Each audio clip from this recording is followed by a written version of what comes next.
Banyak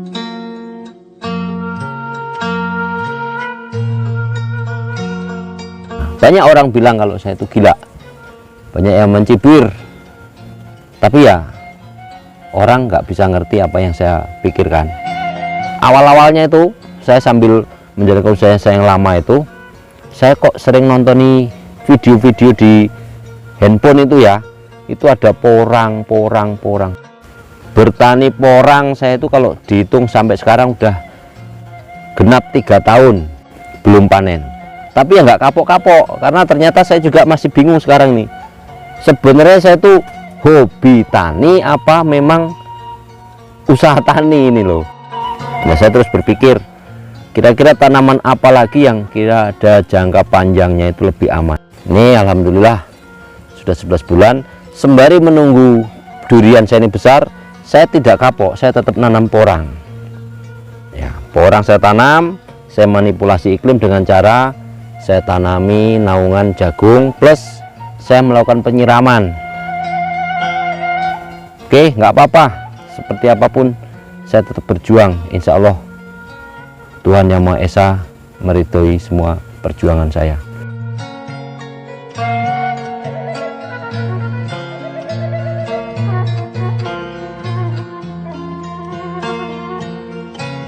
Assalamualaikum warahmatullahi wabarakatuh.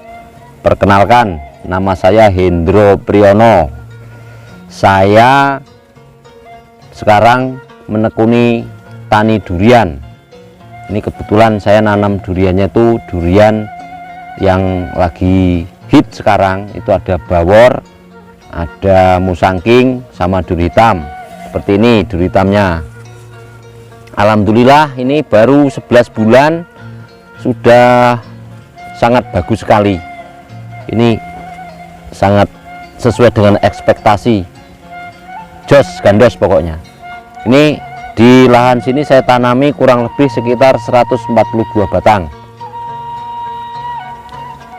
Ya begini keadaannya.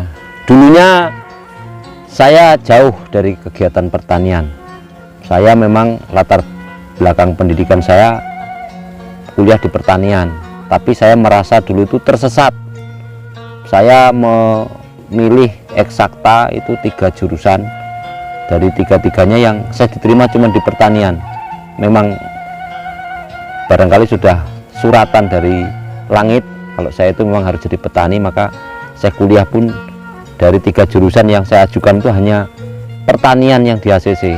Inilah memang saya jadi petani yang abadi barangkali ya. Dulunya saya begitu selesai kuliah pertanian, saya tidak menggeluti pertanian. Saya kebetulan sambil kuliah dulu itu sambil kerja di perusahaan. Nah, ketika menjalani pekerjaan itu kok saya tertarik dengan pekerjaan yang saya jalani itu. Enak, nggak tersengat matahari, pakai baju bersih, tiap hari bajunya wangi, sepatuan, tiap hari ketemu orang-orang penting. Seiring perjalanan waktu, ya ternyata materi saja itu nggak cukup. Kita hidup itu ternyata bukan materi saja. Materi berlimpah, materi banyak, ketika tidak ada ketenangan di hati, ternyata ya begitu akhirnya. Singkat cerita, saya itu begitu menjalani pekerjaan menemui satu kejenuhan. Terus akhirnya saya membuat perusahaan sendiri seperti perusahaan yang dulu saya tempati kerja. Nah, membuat perusahaan nggak cukup satu, buat satu jadi berjalan, buat satu lagi jadi 2 jadinya, berjalan, buat satu lagi sampai akhirnya 4 perusahaan saya. Tetapi yang namanya manusia, kembali lagi, ketika belum punya sepeda, pengen punya sepeda. Saat sudah enak naik sepeda, nanti ngayal alangkah enaknya kalau kita naik sepeda motor. Akhirnya beli sepeda motor. Sudah beli sepeda motor, lihat orang naik mobil, wah alangkah enaknya naik mobil, kalau hujan nggak kehujanan. Belilah mobil. Tapi ya itu, kita diperbudak materi, sedulur. Akhirnya Satu saat saya melakukan perenungan, kok saya rasa-rasanya tuh saya tuh memang petani gitu loh. Jadi selama menjalankan usaha saya nggak kekurangan materi. Bahkan saya, wah, kalau diomong masalah nakal ya nakal ya, karena uang ada. Penjudi, rajanya judi, ini mantan penjudi. Kalau ngomongin masalah judi, janganlah nanti membawa penyakit menular kepada saudara-saudara semua. Gak perlu saya ungkapkan di sini. Yang jelas, ternyata hidup itu tidak semata-mata materi, tapi ya kepuasan batin, ketenangan jiwa, plus dekat dengan Yang Maha Kuasa. Kenapa saya pilih pertanian? Karena bertani itu pada hakikatnya kita tuh berbisnis kepada Yang Kuasa. Ketika saya menjalankan bisnis dulunya di perusahaan saya dan di perusahaan sebelum saya membuat sendiri, itu ada ketergantungan yang mutlak saya dengan orang lain. Hari ke hari saya itu selalu berpikir, besok saya harus nemu siapa, ngelobi siapa, harus dapat apa.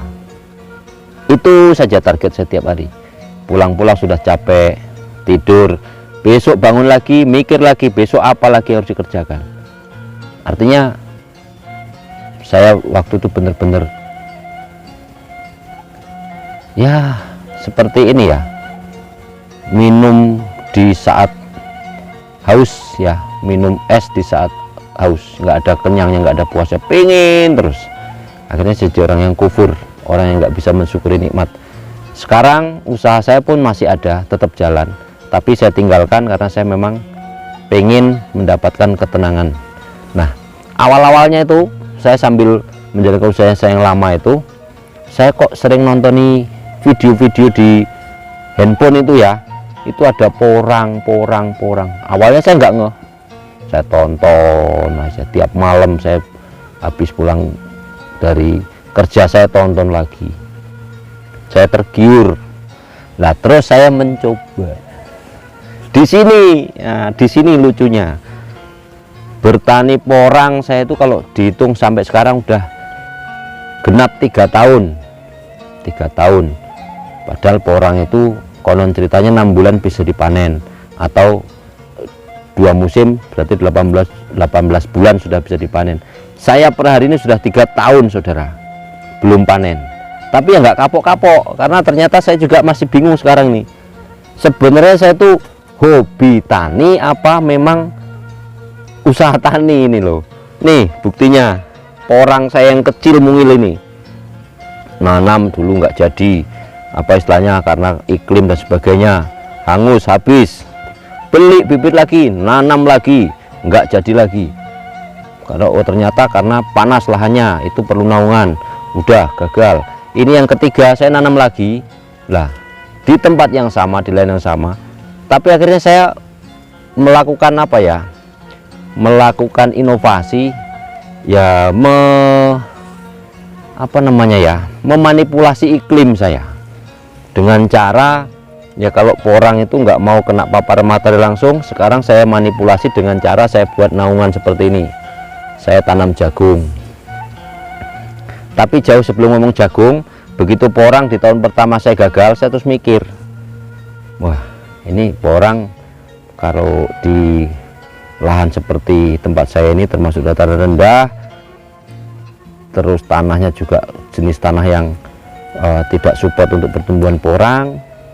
Wah, ini kalau saya terus-teruskan hanya bergantung pada porang, nanti bisa-bisa perusahaan saya habis hanya untuk membiayai tanam porang.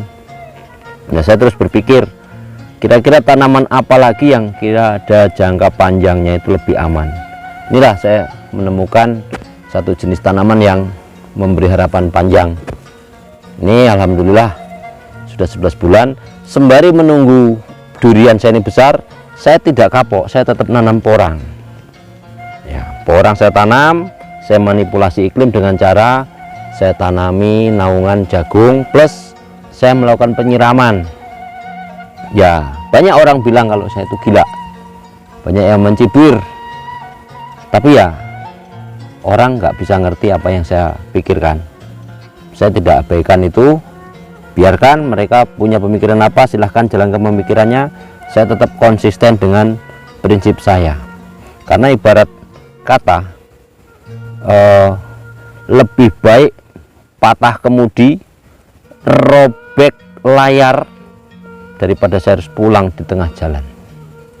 Itu makanya saya harus sampai nanam porang, saya harus panen, harus saya tunjukkan, saya buktikan saya nanti bisa panen porang. Nanam durian, oh ternyata memang bagus durian. Gitu. Akhirnya seperti ini kawan, berubah total penampilan saya. Nah, sekarang udah kayak kuda zebra, tapi nggak apa-apa. Bagi saya penampilan itu nomor sekian. Saya berusaha mencari ridho Allah, mencari kehalalan jalan rezeki yang tidak ada nilai ribanya di situ, tidak ada banyak ya tingkatan-tingkatan untuk bersihnya rezeki kita itu. Saya berusaha mencari yang benar-benar bersih dan Allah ridho. Itu yang dengan cara berkeringat seperti ini. Oke, nggak apa-apa, seperti apapun saya tetap berjuang. Insya Allah Tuhan Yang Maha Esa meridhoi semua perjuangan saya. Semangat para petani, saudara-saudaraku. Indonesia itu bumi yang loh jinawi, tanahnya subur makmur. Walaupun sekarang banyak yang nggak bisa beli tanah, nggak punya tanah, tapi bagi Anda yang punya tanah dan hari ini mungkin Anda baru kepentok dengan persoalan dan Anda selalu ngeluh, sementara lahan Anda terbengkalai, oke, tinggalkan keluhan, karena Anda mengeluh saja itu nggak selesai. Masalah Anda akan terus tetap berjalan. Anda ngeluh nggak menyelesaikan masalah. Lepaskan semua gengsi Anda, ayo pegang cangkul, pegang parang, tanam seperti yang saya lakukan seperti ini. Insya Allah kita tinggal nunggu waktu, pada saatnya nanti kita akan selesai dengan semua persoalan. Insya Allah barokah. Terima kasih, ayo semangat putra putri Indonesia. Salam hijau, salam bertani. Aku bangga menjadi petani.